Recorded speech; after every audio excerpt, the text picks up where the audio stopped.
Heartbreak is a strange experience because nothing physical has been taken from you, and yet something still feels missing. Not in a dramatic way, but in a quiet, persistent way that's difficult to ignore. You can still go outside, still talk to people, and still function, but internally something feels unsettled, slightly off, like your mind hasn't fully caught up to what you already know is over. And that's where heartbreak becomes confusing. Logically, you understand the situation. You know the person is no longer part of your life in the same way. But psychologically, your brain doesn't process that loss immediately. It lags behind. Part of the reason for this is that attachment isn't just emotional, it's neurological.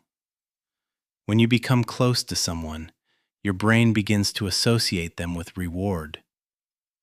Through repeated interaction, systems involving dopamine and oxytocin become activated, reinforcing bonding, familiarity, and emotional safety. Over time, the person becomes integrated into your brain's reward circuitry, not just as someone you like, but as someone your system expects. So when that connection is suddenly removed, your brain doesn't simply register sadness. It experiences something closer to withdrawal.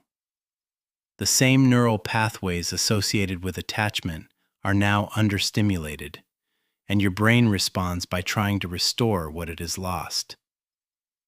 That's why you feel the urge to check your phone, reread conversations, or revisit memories that no longer exist in the present. It isn't just emotional longing, it's a kind of neurological craving. Your brain attempting to reestablish a pattern it became dependent on. At the same time, your mind begins searching for explanation. Humans have a strong cognitive need for closure. We prefer clear narratives, defined endings, and reasons that make sense. But heartbreak rarely provides that, so your mind enters a loop. You replay conversations, analyze moments, and revisit small details, trying to locate the exact point where things changed. This process is known as rumination, repetitive thinking focused on unresolved experiences. The less clear the ending, the more persistent the rumination becomes. Because from your brain's perspective, this is a problem that hasn't been solved yet, and unsolved problems tend to stay active in your awareness. While all of this is happening mentally, your body is also responding. Emotional pain doesn't stay confined to thought. It activates similar neural regions as physical pain, particularly areas like the anterior cingulate cortex, which is why heartbreak can feel physical. You may notice tightness in your chest, heaviness in your body, and changes in sleep, appetite, and energy levels. Your nervous system shifts into a mild stress response, where cortisol levels increase, making you more alert, but also more fatigued over time. This often creates a strange combination of restlessness and exhaustion at the same time. There's also a quieter shift happening beneath all of this. Your identity begins to change. When you're emotionally connected to someone, they don't just exist in your life externally. They become part of your internal structure, influencing your routines, expectations, and even your sense of self. Psychologically, this connects to what's known as self-expansion theory, where we incorporate aspects of close relationships into how we define who we are. So when that connection ends, you're not just losing the person. You're also losing the version of yourself that existed with them. The conversations you expected to have, the plans that felt real, and the small habits that included them all have to be reorganized. And that reorganization takes time. During this process, your memory also becomes less stable. It doesn't remain objective. Instead, it becomes selective.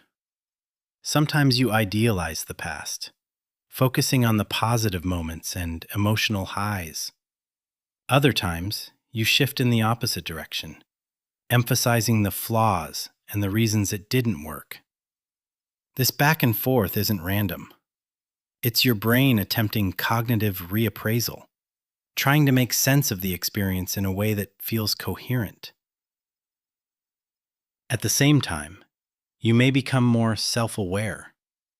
You start reflecting on how you showed up, what you tolerated, and what you ignored.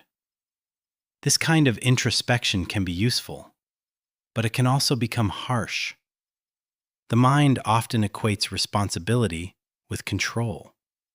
So if you can identify what went wrong, it feels like you could have changed the outcome, even when that isn't entirely true. Throughout all of this, your perception of time also begins to shift. Some days feel slow and stretched, while others pass quickly but feel empty. Moments that remind you of the person seem to last longer than they should. This happens because your attention is constantly being pulled back to the loss, and attention is what shapes how we experience time. All of this is why heartbreak feels so confusing, because it isn't just emotional, it's neurological, cognitive, and physiological all at once. It's your brain adjusting to the absence of something it had already adapted to, your body responding to stress, and your mind trying to resolve something that doesn't always have a clear answer. And none of that happens instantly. So if it feels inconsistent, if some moments feel clear while others don't, or if you feel like you understand it one day and not the next, that doesn't mean you're doing something wrong. It simply means your system is processing change in a gradual and very human way. And that process takes time. It doesn't resolve all at once. It doesn't follow a clear timeline. But slowly, your mind adjusts, your body settles, and the absence begins to feel less overwhelming than it once did. Not because the experience didn't matter, but because you've started adapting to life without it.